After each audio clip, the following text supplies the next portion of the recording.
پاکستان کی دینی قوتوں کا ہمیشہ ساتھ دینے والے جنرل حمید گل نے اپنی زندگی کے شب و روز کیسے گزارے؟ بڑی بڑی قوتوں کو شکست فاش دینے والے جنرل حمید گل کی داستان شجاعت کی تفصیل آج کی ویڈیو میں آپ جاننے والے ہیں۔ انہوں نے پاکستان مخالفت کا بدلہ لیتے ہوئے رشیا کے ٹکڑے ٹکڑے کیسے کیے، جنرل صاحب بے نظیر بھٹو کی مخالفت کیوں کرتے رہے اور انہوں نے ریحام خان کے حوالے سے کیا انکشافات کیے تھے۔ الیکشن باکس کی اس نئی ویڈیو میں خوش آمدید اور میں ہوں مطروبہ رضا۔ اس سے پہلے کہ ویڈیو سٹارٹ کریں، سب دیکھنے والوں سے ریکویسٹ ہے کہ ہماری اس ویڈیو کو لائک کر دیں۔ اگر پہلی بار ہمارے چینل پر آئے ہیں تو اسے سبسکرائب کریں اور بیل آئیکن دباتے ہوئے آل پر کلک کر دیں تاکہ ہماری نئی ویڈیو سب سے پہلے آپ ہی کو مل سکیں۔ اور آپ مجھے انسٹاگرام پر بھی فالو کر سکتے ہیں جس کا لنک ڈسکرپشن میں دیا گیا ہے۔ غازی افغانستان جنرل حمید گل 20 نومبر 1936 کو سرگودا میں پیدا ہوئے۔ وہ مشہور پشتون قبیلے یوسف زئی سے تعلق رکھتے تھے اور ان کے آباء و اجداد سوات میں آباد تھے، جو بعد میں پنجاب آ کر یہاں کے ضلع سرگودا میں رہنے لگے۔ حمید گل کے والد محمد خان کسان تھے، تھوڑی بہت زرعی اراضی تھی اور کھیتی باڑی کیا کرتے تھے۔ حمید گل گورنمنٹ کالج لاہور سے انٹرمیڈیٹ کرنے کے بعد پاکستان ملٹری اکیڈمی کاکول چلے آئے اور یہاں سے ان کے فوجی کیریئر کی شروعات ہوئی۔ 1965 کی پاک بھارت جنگ میں حمید گل چونڈا سیکٹر میں ٹینک ریجمنٹ کی کمانڈ کرتے رہے۔ 65 کی اس جنگ کا شمار جنگی تاریخ میں ٹینکوں کی خوفناک ترین لڑائیوں میں ہوتا ہے۔ اگرچہ چونڈا کی لڑائی میں دونوں طرف نقصان ہوا، مگر حمید گل کی حکمت عملی کے باعث پاکستان نے کامیابی کے ساتھ اپنی سرحدوں کا دفاع کیے رکھا۔ انہوں نے 71 کی پاک بھارت جنگ میں بھی اپنی بہادری کی داستان رقم کی۔ 5 جولائی 1977 کے روز جنرل ضیاء الحق نے بھٹو حکومت کا خاتمہ کرتے ہوئے مارشل لا امپوز کر دیا۔ اس وقت حمید گل بریگیڈیئر کے عہدے پر اپنی ذمہ داریاں نبھا رہے تھے۔ انہوں نے بطور بریگیڈیئر برطانیہ کے رائل وار کالج کا کورس یہ کہہ کر مسترد کیا کہ انگریز کون ہوتا ہے مجھے جنگ سکھانے والا، ملک کا دفاع اپنی مٹی کے فہم سے آتا ہے اور یہ فہم میرے پاس ہے۔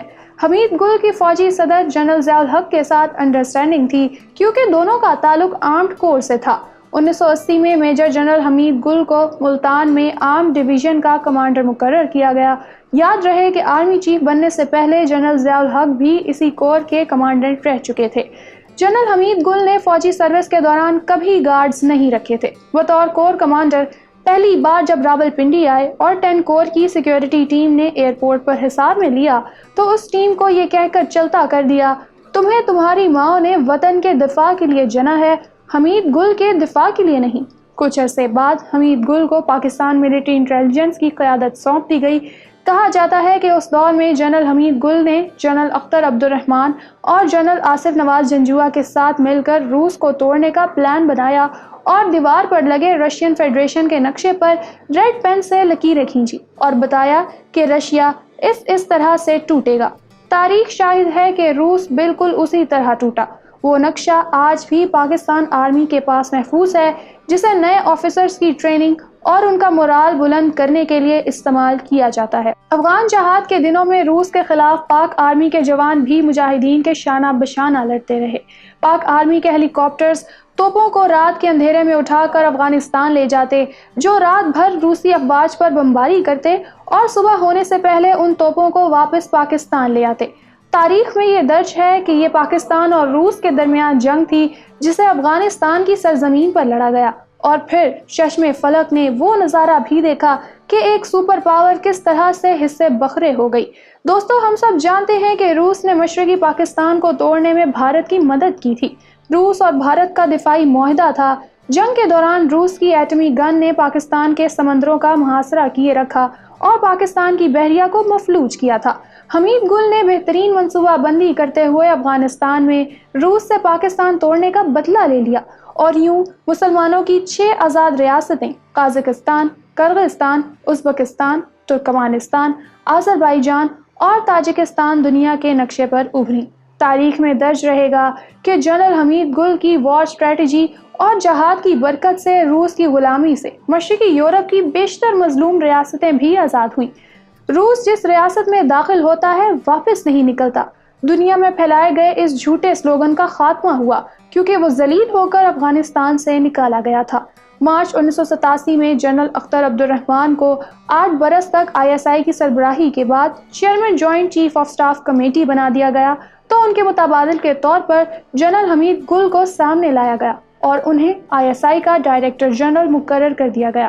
جنرل اختر عبدالرحمان کے حوالے سے میں آپ کو بتاتی چلوں کہ ان کے دونوں بیٹے ہارون اختر خان اور ہمایوں اختر خان اس وقت پاکستان میں سیاست کر رہے ہیں۔ یاد رہے کہ تحریک انصاف کے سینئر رہنما جہانگیر خان ترین ہمایوں اور ہارون اختر خان کے کزن ہیں۔ دوستوں، میں جلد ہی جنرل اختر پر بھی ایک تفصیلی ویڈیو بنانے والی ہوں۔ 10 اپریل 1988 کے روز راولپنڈی میں اوجڑی کیمپ کا سانحہ پیش آیا اور افغان مجاہدین کے لیے مختص اسلحے کی بڑی کھیپ میں دھماکہ ہوا۔ اوجڑی کیمپ کے اس سانحے میں MNA اور وفاقی وزیر جناب خاقان عباسی شہید ہوئے تھے۔ یاد رہے کہ شاہد خاقان عباسی ان کے صاحبزادے ہیں۔ 17 اگست 1988 کو صدر پاکستان جنرل ضیاء الحق اور جنرل اختر عبدالرحمان سمیت کئی اعلیٰ افسران طیارہ حادثے میں جاں بحق ہو گئے۔ اس کے بعد صدر غلام اسحاق خان، نئے army chief general Mirza Aslam Beg اور ISI کے سربراہ جنرل حمید گل کی اسٹریٹجک ٹرائنگل بنی۔ حمید گل 2 برس تک اس عہدے پر کام کرتے رہے۔ ISI کی سربراہی کے زمانے میں ہی وہ پاکستان کی پہلی خاتون وزیر اعظم بے نظیر بھٹو کی حکومت کے خلاف سیاسی جماعتوں کے گروپ اسلامی جمہوری اتحاد کی معاونت کرتے رہے۔ جنرل گل کو 1991 میں director general heavy industries Taxila نامزد کیا گیا، مگر انہوں نے اس پوسٹ کو اپنے شایان شان نہ سمجھا اور یہ چارج لینے سے انکار کر دیا۔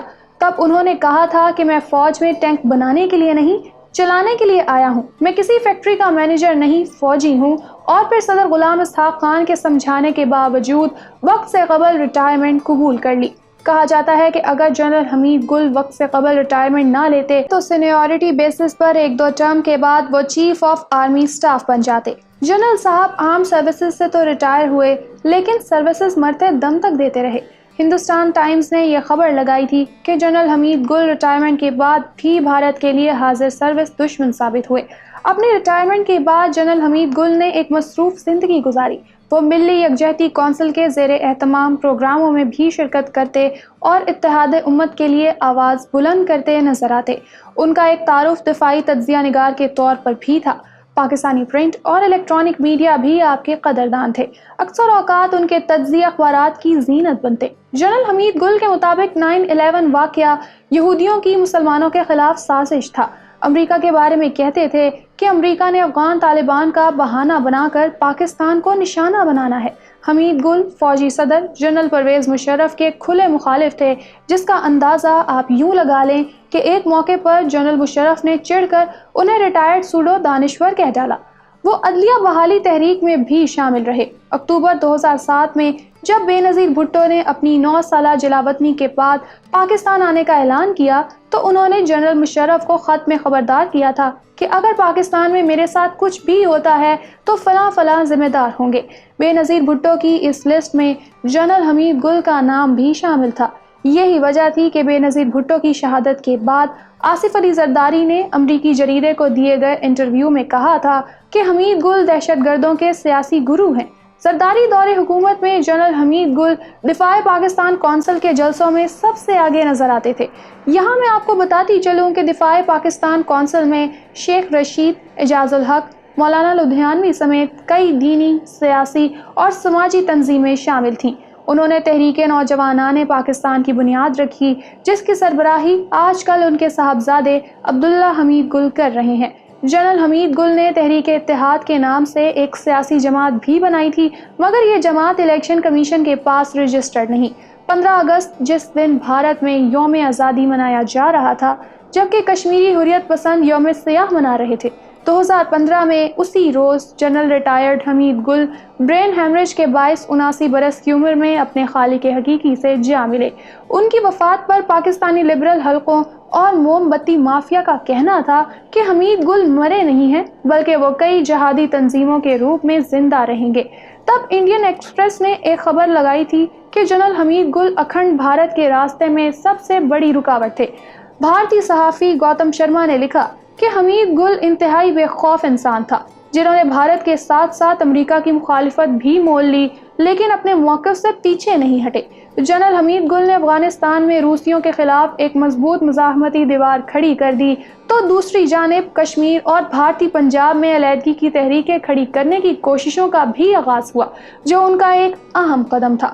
گوتم شرما نے تسلیم کیا کہ بھارتی انٹیلیجنس اور افواج کی پلاننگ کو جس قدر جنرل حمید گل نے نقصان پہنچایا ہے، اتنا نقصان کسی اور نے نہیں پہنچایا۔ غازی جنرل حمید گل مرحوم کے بارے میں کہا جاتا ہے کہ یہ وہ جرنیل تھے جس نے اپنے کیریئر کے دوران ہر پروموشن پہلے لی اور درکار کورس بعد میں کیا۔ حمید گل جو پہلی بار بطور کیپٹن انٹیلیجنس سروس میں آئے اور دیکھتے ہی دیکھتے اس مقام پر جا پہنچے کہ خود میجر تھے، لیکن ان کی تخلیق کردہ انٹیلیجنس حکمت عملی اسکول آف ملٹری انٹیلیجنس میں کرنل رینک کے آفیسرز کو پڑھائی جا رہی تھی۔ سینئر صحافی ضیاء شاہد نے دعویٰ کیا تھا کہ جنرل حمید گل مرحوم نے انہیں فون کر کے کہا تھا کہ عمران خان کو کہیں کہ ریحام خان سے شادی نہ کریں کیونکہ وہ غیر ملکی ایجنٹ ہے۔